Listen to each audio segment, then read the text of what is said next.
Bismillah, alhamdulillah. Nahmaduhu wa nusalli ala rasulihil karim. La hawla wa la quwwata illa billahil aliyil azim. Subhanallah walhamdulillah wa la ilaha illallah wallahu akbar. Allahumma salli ala sayyidina Muhammad wa ala ali sayyidina Muhammad.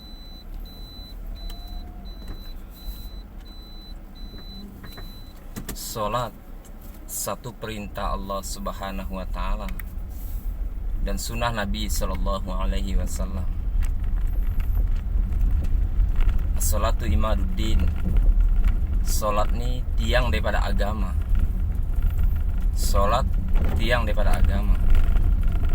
Ketika hari ini saya tegakkan salat, istri saya, anak saya, ahli keluarga dan umat Islam menegakkan salat, hakikatnya telah menegakkan agama. Telah menegakkan agama. Suatu ketika sahabat Nabi sallallahu alaihi wasallam datang kepada Rasulullah, "Ya Rasulullah, ayyuhal afdalu amal." Jadi sahabat tanya pada Rasulullah, "Ya Rasulullah, apa sebenarnya amal yang paling utama, yang paling afdol?"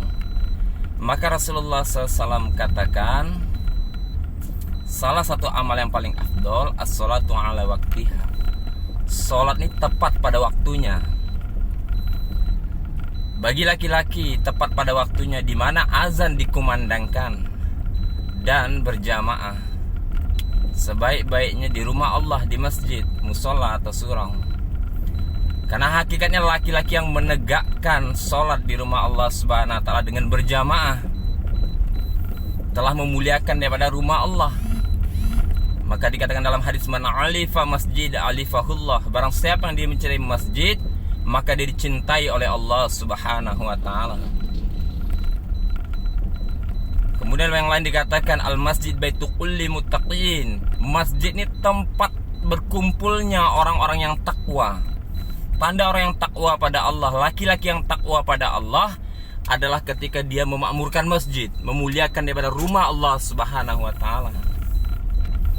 Dan bagi wanita, sholat tepat pada waktunya, sebaik-baik sholatnya, lebih tinggi daripada derajatnya adalah ketika dia sholat di rumahnya atau dalam biliknya. Nah, di rumah, kemudian dalam kamarnya, dalam biliknya. Ini sebaik-baik sholat dia, derajatnya lebih tinggi daripada dia sholat berjamaah di masjid khusus untuk wanita. Jadi sholat ini tiangnya agama. Sholat ini tiangnya agama, dan amal yang paling afdol, yang paling utama ini adalah sholat.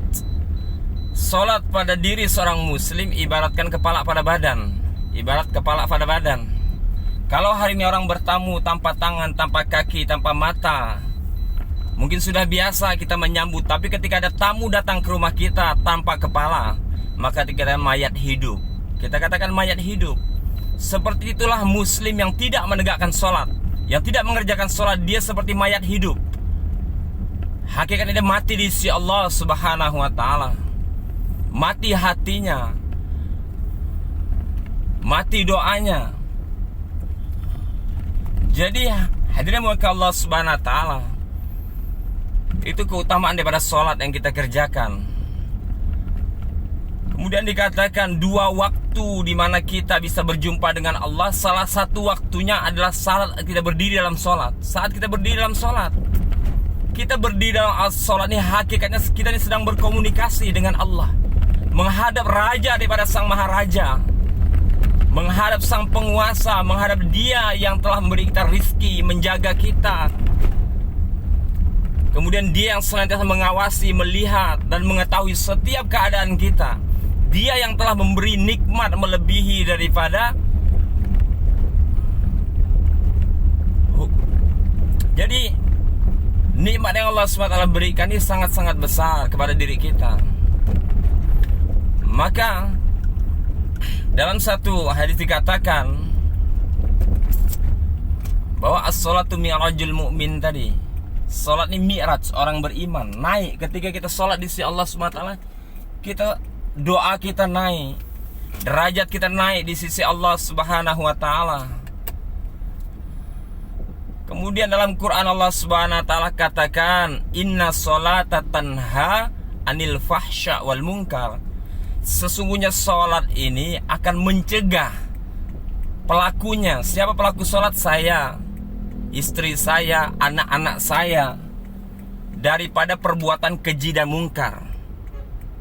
Jadi umat Islam yang dia mengerjakan sholat, sholat diterima oleh Allah Subhanahu wa ta'ala, sholat yang ia kerjakan diterima oleh Allah Subhanahu wa ta'ala, pasti dan pasti sholatnya akan mencegah ia dari perbuatan keji dan mungkar. Hari ini kalaulah ada hari ini kita mungkin saya sebagai selaku pelaku sholat belum mencegah daripada perbuatan keji dan mungkar. Ketika saya mengerjakan sholat, saya masih berbuat daripada keji dan mungkar. Atau istri anak-anak saya, atau bahkan umat Islam ada yang mengerjakan sholat tapi masih mencuri, tapi masih berzina, tapi masih menggibah, memfitnah, masih berdusta, masih banyak mengerjakan kemaksiatan, masih banyak mengerjakan perbuatan keji dan mungkar. Hakikatnya sholatnya bisa jadi sah di sisi Allah, tapi tidak diterima oleh Allah Subhanahu wa ta'ala. Tidak diterima oleh Allah Subhanahu wa ta'ala. Karena tolak ukur sholat yang sah atau tidak adalah tolak ukur fikih. Ketika 13 rukun ibarat sholat sempurna kita tunaikan, kita amalkan, maka sah sholat kita. Mulai dari niat, berwudu, gerakan, bacaan, tertib kita. Ketika sempurna itu kita kerjakan, maka hakikatnya sahlah sholat kita. Sahlah sholat kita. Tetapi untuk melihat apakah sholat saya diterima Allah, apa sholat anak saya, istri saya diterima oleh Allah Subhanahu wa ta'ala, maka kita lihat akhlak kita setelah kita mengerjakan sholat. Akhlak kita setelah kita mengerjakan sholat. Sebelum sholat kita menggibah, memfitnah, berdusta, mencuri, berzina. Setelah kita mengerjakan sholat isya mungkin, Masya Allah, Allah datangkan ketakutan, rasa takut untuk membuat perbuatan keji dan mungkar. Hakikatnya sholat isya kita di hari ini telah diterima oleh Allah, sehingga tercegah kita dari perbuatan keji dan mungkar. Ini tolak ukur sholat diterima oleh Allah Subhanahu wa ta'ala. Sehingga kita tidak mengukur hari ini, apakah hari ini sholat saya sudah Allah terima atau tidak. Kemudian banyak lagi tolak ukur untuk melihat daripada sholat kita ini diterima Allah SWT atau tidak. Mungkin kita melihat hari ini saya tidak makan makanan haram, saya tidak minum minuman haram, yang secara zahirnya. Cuman terkadang hari ini ada makanan dan minuman atau yang masuk ke dalam badan kita atau yang kita gunakan, hakikatnya belum halal di sisi Allah Subhanahu wa ta'ala. Ini berpengaruh juga terhadap diterima atau tidak sholat kita di sisi Allah Subhanahu wa ta'ala. Maka inna sholata tanha anil fahsya wal munkar nih, sesungguhnya sholat yang hari ini saya kerjakan pasti ketika diterima oleh Allah mencegah saya dari perbuatan keji dan mungkar. Dari perbuatan keji dan mungkar. Jadi hari ini kita hendak tanamkan, saya hendak tanamkan betapa pentingnya perkara sholat. Betapa pentingnya perkara sholat dalam kehidupan kita di dunia yang sementara nih, dan di akhirat yang kekal abadi selama-lamanya.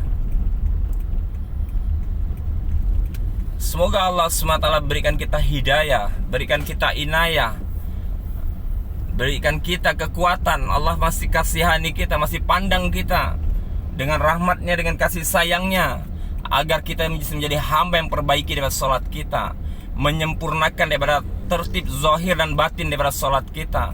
Dan yang terpenting adalah sholat kita ini bisa mencegah kita dari perbuatan keji dan mungkar. Kemudian sifat-sifat dalam sholat bisa kita bawa dalam kehidupan kita sehari-hari.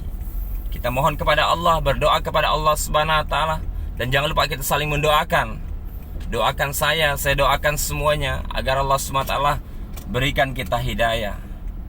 Subhanallah bihamdihi, subhanallah bihamdika, asyhadu an la ilaha illa anta, astaghfiruka wa atubu ilaik. Assalamualaikum warahmatullahi wabarakatuh.